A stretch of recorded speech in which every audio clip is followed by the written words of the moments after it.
रूस ने यूक्रेन पर अब तक का सबसे बड़ा हमला किया है। एक ही दिन में 367 ड्रोन मिसाइलों से हमला किया गया और यहां अब महाविनाशकारी बड़े हथियारों की एंट्री इस युद्ध में हो चुकी है, जो पिछले 4 साल से रूस और यूक्रेन के बीच में चल रहा है। ऐसे में ट्रंप अब सीधे सीधे पुतिन को युद्ध उन्मादी बता रहे हैं। लेकिन इन सब के बीच में आपको बताएं कि 4 मिनट के अंदर 40 शहर यूक्रेन के जल गए हैं, 4 राज्यों को तबाह करके रख दिया है और इसकी आंच अब कीव तक पहुंच चुकी है। ये युद्ध कहां जा रहा है? आखिरकार ट्रंप की धमकी का असर क्यों नहीं हो पा रहा? क्यों ट्रंप इन दोनों देशों के बीच जो ये दावा कर रहे थे कि युद्ध रुकवा देंगे, नहीं रुकवा पाए हैं? समझने के लिए हमारे साथ वरिष्ठ सहयोगी हैं अंशुल जी। अंशुल जी, 4 साल हो चुके हैं, लेकिन अब जिस तरीके से देख रहे हैं हम, पेट्रियट सिस्टम जो अमेरिका था उसको चिट्ठे चिट्ठे उड़ा दिए पुतिन ने, और एक दिन में 367 ड्रोन हमले। क्या ये युद्ध अब महाविनाशकारी नहीं हो पा रहा है और कहाँ जाता हुआ आप देख पा रहे हैं इसे? देखिए, बिल्कुल युद्ध तो होती है ऐसी चीज़ें जहाँ पर ये चीज़ एस्केलेट करती है हमेशा। बदले की भावना, खुरेंजी, गुस्सा, ये दोनों तरफ से बढ़ता रहता है। जैसे जैसे नुकसान होता है, चीज़ें अपनी बर्बाद होती हैं, तो एक तरह का गुस्सा। और ये तो बहुत दिनों से चला आ रहा युद्ध है। इसमें लगभग आपने देखा पहले नाटो और जिस तरह से सारे दुनिया के तमाम देशों का इन्वॉल्वमेंट है। वैसे देखा जाए तो यूक्रेन की कोई ऐसी सामर्थ्य नहीं थी, कोई रूस जैसे देश के सामने इतने दिन तक 3.5 साल से युद्ध चल रहा है। आप खुद सोचिए कि ये बिना किसी इस तरह के पूरे जो वैश्विक परिदृश्य है, इसमें कि हर व्यक्ति, हर देश बड़ा जिसका वहाँ पे कुछ लेना देना यूक्रेन के साथ, उसका कोई सामरिक महत्व का कुछ वहाँ पे उसका है, या वहाँ के पेट्रोल तेल जो पेट्रोकेमिकल है उसकी वजह से कुछ न कुछ स्वार्थ सभी का लटका हुआ है, जुड़ा हुआ है।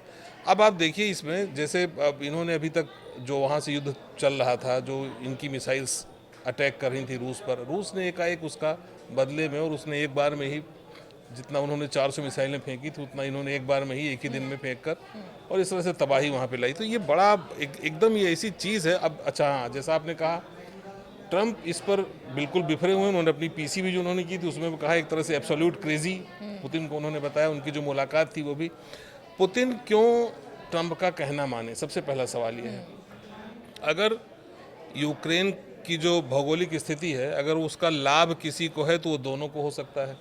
अगर पुतिन अपने लाभ के लिए वहाँ पर हमला करने गए हैं, तो ट्रंप वहाँ पर उसको बचाने के लिए यूक्रेन के साथ खड़े हैं अपने लाभ के लिए।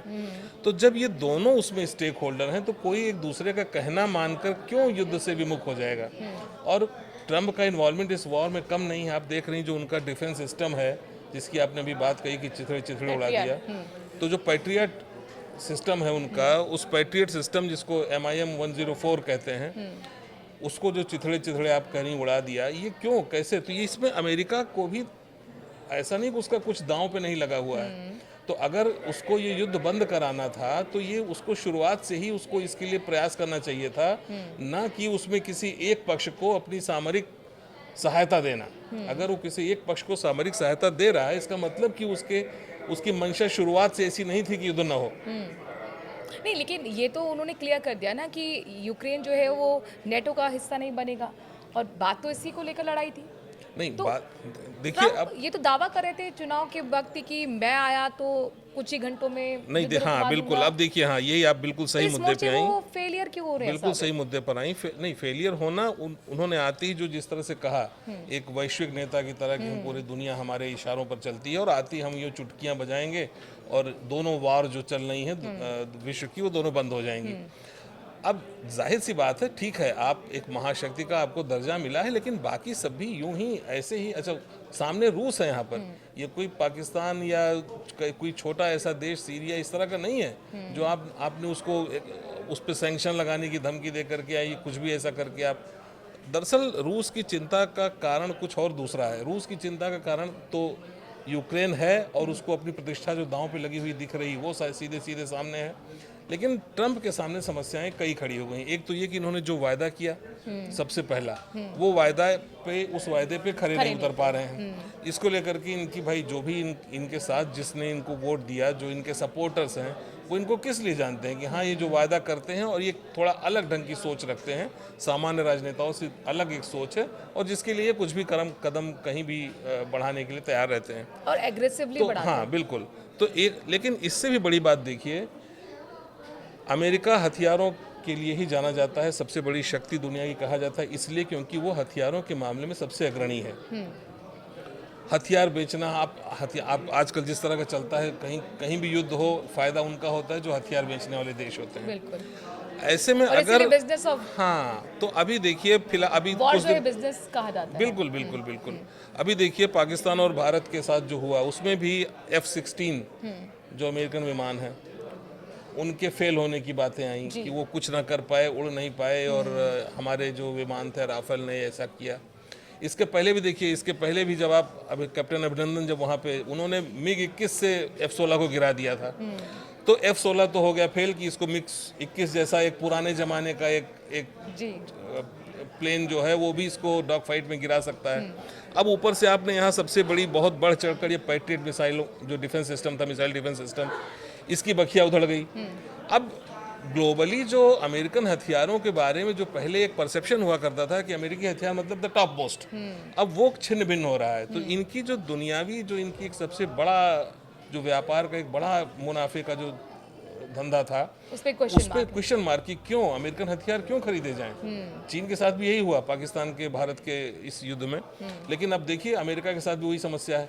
तो इनकी चिंता, बौखलाहट जो है वो इन दो मुद्दों को लेकर के ज्यादा है बनिस्बत किसी इस बात के कि इनको वैश्विक शांति चाहिए। शांति का हामी अमेरिका बड़ा थोड़ा कम हजम होती है बात, लेकिन ठीक है, हम ये मान चलते हैं वो शांति के ही अगर दूत हैं, लेकिन फिलहाल उनकी चिंता इन दो बातों को लेकर के अधिक है बनिस्बत इसलिए इसके कि यूक्रेन और रूस का युद्ध बंद हो जाए। अब मेरा बहुत महत्वपूर्ण सवाल ये है कि जिस तरीके से लगातार जो वॉर है बहुत तेज़ी से विनाशकारी होता रहा जा रहा है, ऐसे हथियारों की अब इसमें एंट्री हो गई है जो महाविनाशकारी कहे जा रहे हैं, तो अगला प्लान पुतिन का क्या है? क्या वो जीत के लिए अपने इतने ज़्यादा एग्रेसिव और उत्साहित हैं कि वो एटॉमिक वॉर तक ले जा सकते हैं इस वॉर को? नहीं, देखिए वैसे तो हम सामान्य स्थिति में ये कल्पना नहीं करते हैं कि आज दुनिया में कोई भी देश, क्योंकि ये इसको हिमाकत नहीं कहते, इसको मूर्खता कहेंगे अगर कोई भी व्यक्ति एटॉमिक वॉर की तरफ जाता है, कोई देश, क्योंकि इसमें विनाश आप दूसरे का ही करेंगे। इसके साथ साथ ये भी तय है कि आपका भी विनाश होगा और आपके साथ साथ हो सकता है पूरी दुनिया का विनाश हो जाए।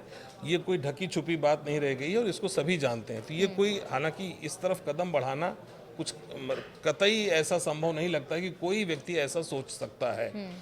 फिर आप ये कह सकते हैं कि भाई फिर इतना है तो फिर आपने बना के रखे, शक्ति संतुलन के लिए होता है कि हमारे पास ये हथियार है। लेकिन फिर भी जिस तरह से युद्ध की खुरेंजी बढ़ती, उसमें किसी बात से, संभावना से इनकार भी नहीं किया जा सकता। और पुतिन ने जैसा अभी पिछले दिनों कहा कि वो युद्ध जारी रहेगा जीतने तक, एट एनी कॉस्ट, तो उनको ये युद्ध जीतना ही जीतना, इसके लिए वो आमादा है। दूसरी तरफ यूक्रेन को भी जो सपोर्ट, जिस तरह से उनको उनका जो सिस्टम ध्वस्त हुआ है, अब उनकी हार भी तय दिख रही है। हालांकि अभी क्या होता है आगे कुछ कहना मुश्किल होता है, क्योंकि सिर्फ आप किसी एक देश की, अब यूक्रेन की क्षमताओं पर आप ये आकलन नहीं कर सकते थे कि युद्ध 3.5 साल चलेगा। लेकिन उसी तरह से अभी आगे आने वाले दिनों में क्या होता है। लेकिन एटॉमिक वार का जहाँ तक सवाल है, तो ये दोनों तो सबसे बड़े देश हैं। अभी कोई वॉर हो रही थी, मान लीजिए अभी भारत पाकिस्तान के बीच शुरुआत हो ही रही थी कुछ ऐसा होने की, उसमें आप आ गए एक बड़ा देश होकर के और बीच बचाव आप कहते हैं कर दिया। नहीं भी आपने किया, नहीं भी अमेरिका ने किया, तो भी इसका श्रेय लेकर के वो गया कि हमने बीच बचाव कर दिया। लेकिन जब अमेरिका और रूस में ठनेगी और उनके एटॉमिक वेपन से एक दूसरे के आमने सामने आएंगे, वहाँ बीच बचाव करने के लिए कौन जाएगा? जी। तो एक बड़ी विचित्र सी स्थिति निश्चित तौर पर आने वाली है। इसमें ये पूरी दुनिया के लिए चिंता का विषय है। लेकिन ऐसे हम यही मानेंगे कि आज के युग में दो महाशक्तियां एटॉमिक वॉर का खतरा मोल नहीं लेंगी, ऐसा हमें लगता है। तो कुल मिलाकर अब ये जाहिर तौर पर देखना होगा कि ट्रंप की धमकियां जिस तरीके से पुतिन को मिल रही हैं, या जेलेंस्की से जिस तरीके से वो बातचीत कर रहे हैं, किस तरीके से आगे बढ़ेंगे, क्या ये युद्ध रुकेगा? लेकिन पुतिन तो कसम खा चुके हैं कि जीत लेने तक वो रोकने वाले नहीं हैं। और कुल मिलाकर इस युद्ध को लेकर आप क्या सोचते हैं? किसका पलड़ा भारी है? क्या पुतिन का, क्या जेलेंस्की का, और ट्रंप के हाथों में क्या है? क्या वो वाकई युद्ध रुकवा पाएंगे? अपनी राय कमेंट के जरिए हमें ज़रूर दीजिए। नमस्कार। नमस्कार।